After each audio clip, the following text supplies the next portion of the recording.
Alright, I will not lie. I'm a little bit nervous. A lot of people are in this park right now, but it's okay. It's okay. My main focus is making sure that my audio is clear enough for everyone to hear me.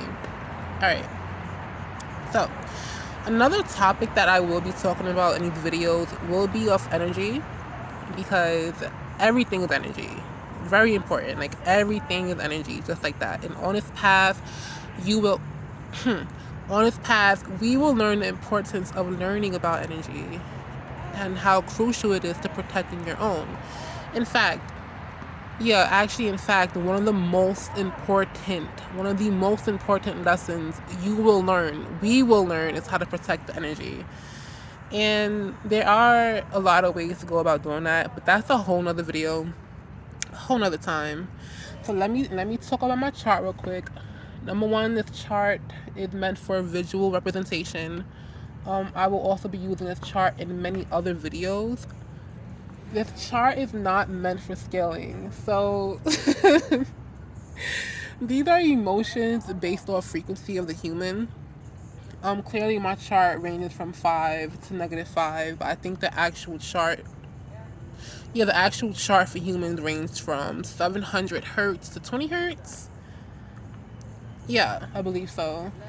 But this is just for representation of what I'll be talking about. So, and it's funny, this was not how I wanted the chart to come out. I think I messed up on the gradient. It kind of gave me like Mexican Jello vibes, and it was pretty funny. I ended up buying some Mexican Jello, but they didn't have this version. They only had the mosaic version, but it's okay. That was random, but anyway, that was so random. Okay, so I'll be talking about two forms of energy. One is high vibrational, one is low vibrational.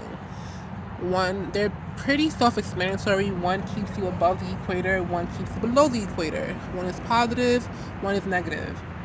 I can't say one is good, one is bad. Of course, this is good, but I cannot say that this is bad because sometimes we get stuck here. We get lost here.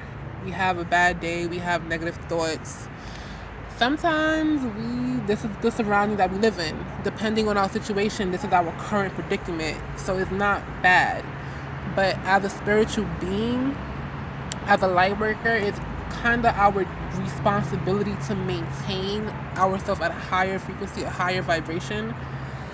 So being in this energy isn't bad if you know how to get yourself out of it, basically. Not, well, yeah, unless you, it's not bad. How do I say it?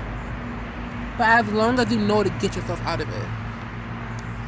So I'm gonna use the story. I'm gonna use myself as an example when it comes to like being stuck in this. So I remember, let's say, all right. So earlier this year, I had started recording videos based on spirituality or the knowledge that I have obtained while learning from it, and I enjoyed it. Like I used to get so hyped. I used to think of a topic. I used to type it. I used to rehearse it. I used to record it.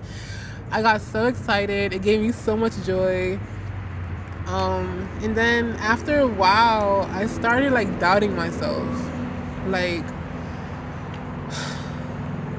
and it was crazy because I had so much fun like voicing my opinions and creating certain ideas and subjects, and yeah, I went downhill after a while. I started doubting myself. I started telling myself, oh, no one's gonna look at these videos. I told myself I wasn't allowed to speak on God because I didn't know the Bible. I told myself that I was too weird. I had actually became ashamed in speaking about spirituality. Um, yeah, I started not to believe in myself. I started to look at my situation as a bad thing, and then that I don't think God would be proud of me talking of him because of how I was living. A whole lot of negativity entered my mind and ended up drifting me away from it. And oh gosh. So I ended up taking a break. I was definitely stuck in the self-sabotage, fear, worry, doubt, pessimism, shame section of the chart.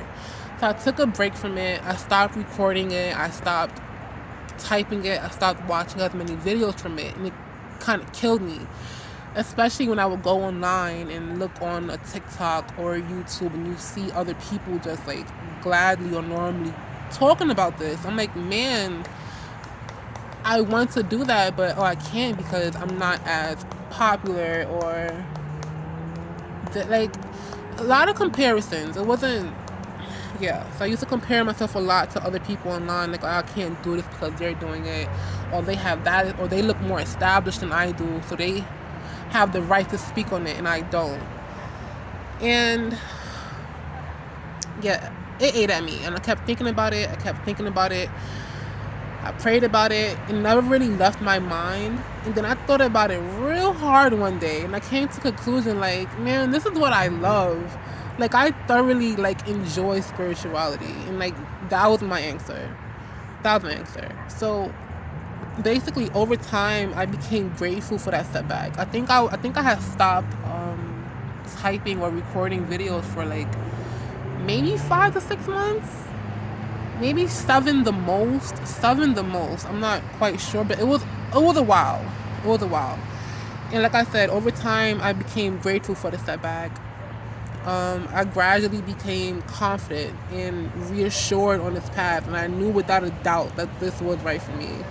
Like, and I had to tell myself, I was like, man, if no one wants to listen to my videos, I don't care, because I love listening to myself speak. Like, and another reason why I had like doing this, because spirituality had helped me with my anxiety in the first place. So of course, if there was a way for me to give back by teaching what I learned in hopes that other people